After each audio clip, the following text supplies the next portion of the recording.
శివారెడ్డా ఏ ఊరు అన్న మీది? లోకల్ నిజామాబాద్. నిజామాబాదేనా? ప్రధానమంత్రి ఎవరైతున్నారన్నా? ఇంకెవరన్నా మా ప్రియమైన నేత మా ప్రధాని మా నరేంద్ర మోడీ. మళ్ళీ నరేంద్ర మోడీ అవుతారా పక్కానా? 100%. 100%. మీకు ఎవరు కావాలన్నది? కోర్స్ పని ఎవరి వరకు బాగా చేస్తారో వాళ్ళే కావాలనుకుంటారు కాబట్టి మేము ప్రధానమంత్రి నరేంద్ర మోడీ కావాలనుకుంటున్నాం. అంటే ఇక్కడ బీజేపీకే ఇస్తారన్నాడు మీరు ఓటు? 100%. మ్యాక్సిమం ఎంపీ ఎవరు నిలబడతారని అందాది ఇక్కడ? క్యాండిడేట్ గురించి మనకు ఐడియా లేదు. అంటే ఇప్పుడు ఇంకా సీట్ కన్ఫర్మ్ కాలేదు కాబట్టి మొత్తానికి అయితే మీరు పువ్వు గుర్తు కనబడితే ఓటు గుర్తుతారు ఇక. నేనే కాదు 100లో 99 మంది గుర్తారు. గంతగానం వేవా అన్న? Sure compulsory. అంతేనా? చూస్తున్నారు కదన్న డెవలప్మెంట్ అనేది ఓవరాల్ ఇండియా వైజ్గా చూసుకోండి. సరే స్టేట్ వైజ్ పక్కన పెట్టండి, ఇండియా వైజ్గా అయితే మీకు తెలిసిపోతుంది. అంతే. సో కాబట్టి 100% మీకు మళ్ళీ బీజేపీ. అంతే. ఎవరు నిలబడ్డా బీజేపీకి ఎత్తావా? బీజేపీ. అంటే ఇప్పుడు ఉన్న ఎంపీ కూడా బీజేపీ ఎంపీ ఉన్నాడు. బీజేపీ. మళ్ళీ ఆయన నిలబడితే? ఆయన నిలబడతారు. 100% బీజేపీ. ఆయనకి ఎత్తరా? 100%. రైట్. ఏం పని చేస్తారు మీరు? నేను ఎల్ఐసి ఏజెంట్. ఎల్ఐసి ఏజెంటా? ఏ ఊరు మీది? మాది నిజామాబాద్. నిజామాబాదా? మరి ఎవరైతారు ప్రధానమంత్రి? ప్రధానమంత్రి నరేంద్ర మోడీ. ఎవరు గారు ఇక ప్రధానమంత్రి నరేంద్ర మోడీ పక్క.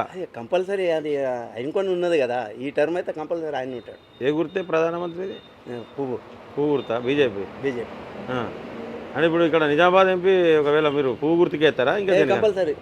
ఎందుకు అసలు నరేంద్ర మోడీకి ఎందుకు అందరూ ఎవరిని అడుగుతా వాళ్ళు నరేంద్ర మోడీ నరేంద్ర మోడీ నరేంద్ర ఎందుకు వేయాలి నరేంద్ర మోడీకి? దేశము ఆయన ఉన్న ఈ క్లిష్ట పరిస్థితుల్లో ఆయనే మనకు కొంచెం ఇప్పుడు ప్రధానమంత్రిగా ఆయనే ఉండాలన్నది ఒకటి.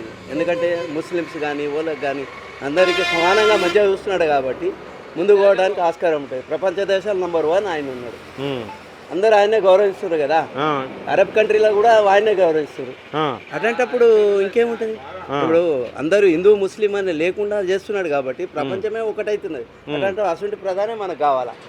మంచి చెడు ఆయనే చూస్తున్నాడు కాబట్టి ఆయనే కావాలా. అంటే ఇప్పుడు ఇక్కడ మీరు నిజామాబాద్ పార్లమెంట్లో బీజేపీకి ఎత్తారు? బీజేపీ కంపల్సరీ వేస్తాం. ఎందుకంటే ఇప్పుడు కాంగ్రెస్ని గెలిపించినాం, ఇప్పుడు నెక్స్ట్ బీజేపీని గెలిపిస్తాం. మొన్న మీరు కాంగ్రెస్కి వేసారు? కాంగ్రెస్కి వేసిరా? మరి మన కాంగ్రెస్ చేసారు కానీ ఇది మాత్రం కంపల్సరీ. కేసీఆర్ పాలన సరిగా లేదని దానికి ఒకసారి 10 ఏళ్ళు చేసిండు ఆయన. ఇప్పుడు తమిళనాడు చూసుకోరు, 5 ఏళ్ళకి ఒకసారి చేంజ్ చేస్తూ ఉంటుంది. మనం కూడా అదే పద్ధతి భావించాలి కదా. 10 ఏళ్ళు ఇచ్చేసరికి ఆయన ఏం చేసిండు? ఏం చేయలేకపోయాడు. ఆయన స్వార్థంకే అన్ని చేసుకున్నాడు తప్ప ఎంప్లాయ్మెంట్ కానీ ఏది రాలేదు. పిల్లలంతా చదువుకొని రోడ్ల మీద ఉన్నారు, వాళ్ళకి ఏం న్యాయం చేసిండు? అంటే ఎమ్మెల్యే ఎలక్షన్లో కాంగ్రెస్ చేసారు కానీ ఇప్పుడు కంపల్సరీ బీజేపీకి ఇస్తాం. బీజేపీ ఎవరు నిలబడ్డా అదే